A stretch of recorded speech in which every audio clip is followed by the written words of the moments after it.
Halo teman-teman semuanya, perkenalkan saya Via Arcelina Brigiting dengan NIM 1020202520 dan pada video kali ini kita akan membahas mengenai uji validitas dan reliabilitas. Baik, kita mulai saja. Apa itu uji validitas? Uji validitas adalah proses pengujian yang dilakukan untuk mengetahui apakah suatu instrumen penelitian benar-benar mampu mengukur variabel yang ingin diteliti. Instrumen yang dimaksud dapat berupa kuesioner, angket, tes, lembar observasi, maupun instrumen penelitian lainnya. Suatu instrumen dikatakan valid apabila setiap butir pertanyaan dapat merepresentasikan indikator variabel yang diteliti, sehingga data yang diperoleh sesuai dengan kondisi sebenarnya. Sebaliknya, instrumen yang tidak valid dapat menghasilkan data yang menyimpang dan menyebabkan kesimpulan penelitian menjadi kurang akurat. Bagi contohnya, apabila penelitian bertujuan mengukur kepuasan pasien terhadap pelayanan rumah sakit, maka setiap pertanyaan harus benar-benar mengukur aspek kepuasan pasien, seperti keramahan petugas, kecepatan pelayanan, kenyamanan ruang tunggu, dan kualitas pelayanan. Pertanyaan mengenai kondisi ekonomi pasien, misalnya, tidak termasuk indikator kepuasan sehingga tidak relevan. Lalu apa tujuan uji validitas?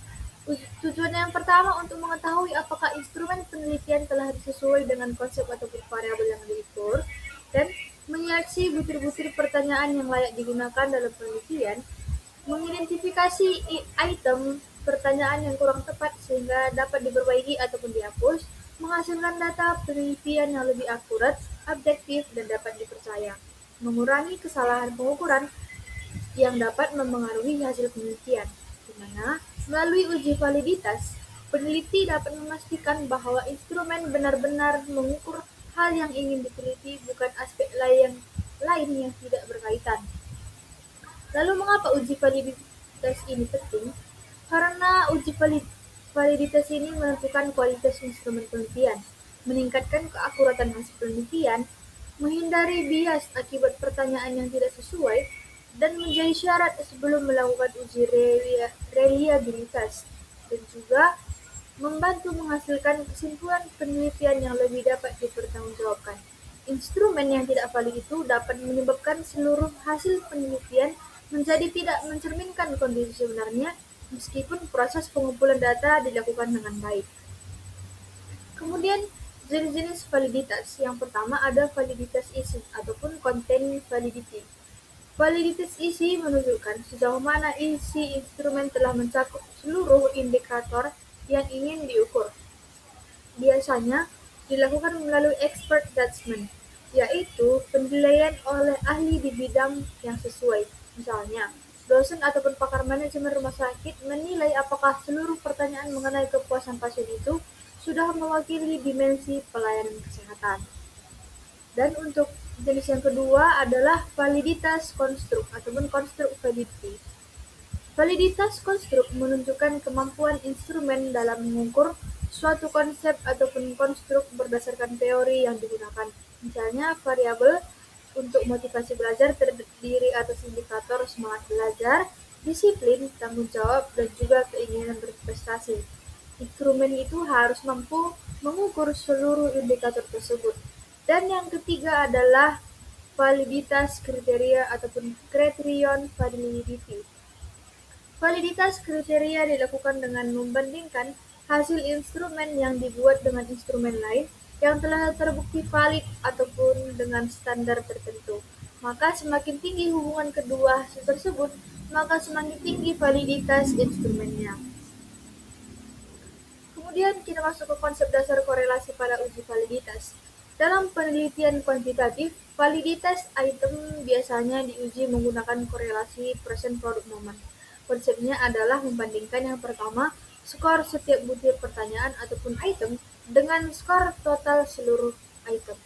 Apabila suatu item memiliki hubungan yang kuat dengan skor total, maka item tersebut dianggap mampu mengukur variabel penelitian. Semakin tinggi nilai korelasi, maka semakin baik tingkat validitas item tersebut. Di mana untuk rumus korelasi present product moment bisa kita lihat pada gambar, yaitu R sama dengan N sigma XY kurang sigma X dikali dengan sigma Y per akar N dikali sigma X kuadrat dikurang sigma X kuadrat dikalikan dengan N X sigma Y kuadrat dikurang sigma Y kuadrat.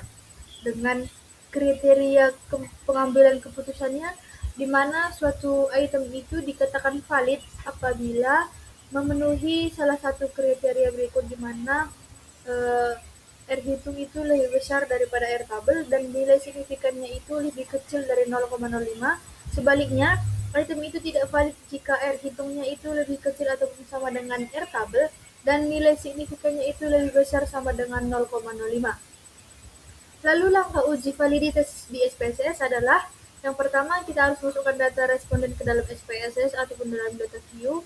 Kemudian pastikan setiap kolom mewakili satu item pertanyaan. Kemudian hitung skor total responden. Setelah itu kita klik menu Analyze dan Correlate. Setelah itu Bifurcate. Masukkan skor item dan skor total. Pilih Percent dan Detail.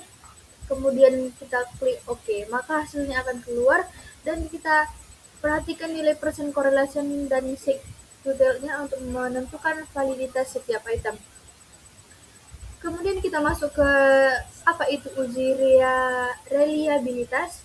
Reliabilitas adalah tingkat konsistensi suatu instrumen dalam menghasilkan data apabila digunakan berulang kali pada kondisi yang relatif sama. Instrumen yang reliable akan memberikan hasil yang stabil dan konsisten meskipun pengukuran dilakukan pada waktu yang berbeda. Reliabilitas berkaitan dengan keandalan, bukan ketepatan. Oleh karena itu, suatu instrumen dapat saja reliable tetapi belum tentu valid. Namun, instrumen yang valid umumnya diharapkan juga memiliki reliabilitas yang baik. Tujuan uji reliabilitas adalah yang pertama, menilai konsistensi jawaban responden terhadap instrumen, memastikan instrumen dapat digunakan berulang kali, mengurangi kesalahan pengukuran, menjamin kualitas data penelitian, dan mengetahui apakah instrumen itu layak untuk digunakan penelitian utama.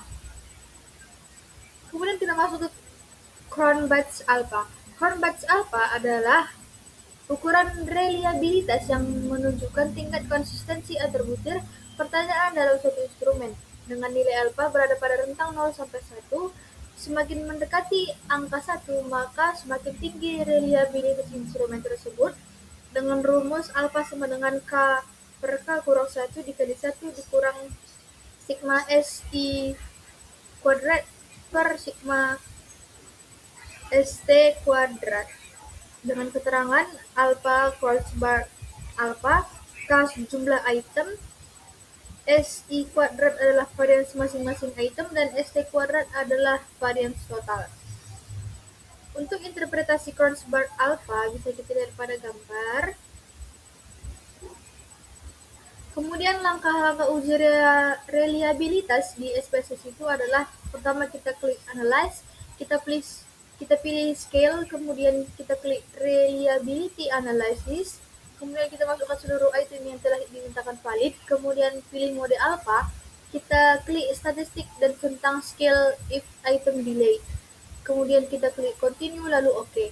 Maka outputnya akan keluar dan kita interpretasikan nilai crossbar alpha serta kolom Cronbach's Alpha if item delete untuk melihat apakah ada item yang menurunkan reliabilitasnya. Baik, kita langsung saja ke soal kasusnya, di mana pada soal diketahui seorang mahasiswa program studi rekam medis menyusun kuesioner untuk mengukur kepuasan pasien terhadap pelayanan pendaftaran rawat jalan. Setelah diuji kepada 40 responden menggunakan SPSS, diperoleh hasil bahwa item nomor 6 memiliki nilai R hitung sebesar 0,281, sedangkan R tabelnya 0,312. Berdasarkan hal tersebut, keputusan yang paling tepat adalah A, B, C, D, atau E. Kita langsung saja, jawabannya adalah C, karena item dinyatakan valid apabila R hitungnya itu lebih besar daripada R tabel, karena R hitung kita 0,281 dan R tabel kita 0,312, maka item nomor 6 tidak valid dan sebaiknya diperbaiki ataupun dihapus sebelum instrumen itu digunakan. Soal selanjutnya, seorang peneliti telah menyelesaikan uji validitas dan hanya menggunakan item yang dinyatakan valid. Selanjutnya, uji reliabilitas menggunakan crossbar alpha dan diperoleh nilai 0,835, maka kesimpulan yang paling tepat adalah jawabannya adalah B, yaitu instrumen memiliki konsistensi yang baik sehingga layak digunakan karena nilai crossbar alpha itu sebesar 0,835. Jadi lebih besar dari 0,70 sehingga instrumen memiliki tingkat konsistensi yang baik dan dinyatakan reliable untuk digunakan dalam penelitian. Soal selanjutnya, seorang peneliti melakukan uji kuesioner kepada 50 responden sebelum penelitian utama dilakukan. Hasil analisis menunjukkan bahwa 2 dari 15 item itu tidak valid, sedangkan crossbar alpha sebesar 0,794. Maka langkah yang sebaiknya dilakukan oleh peneliti adalah jawabannya adalah B, yaitu menghapus atau memperbaiki item yang tidak valid, kemudian menguji reliabilitas kembali. Walaupun nilai crossbar alpha sebesar 0,794 menunjukkan bahwa instrumen reliable, item yang tidak valid tetap harus diperbaiki dan juga dihapus. Setelah itu, uji reliabilitas dilakukan kembali pada item yang valid agar instrumen benar-benar layak digunakan dalam penelitian. Jadi demikian yang dapat saya sampaikan. Sekian dan terima kasih.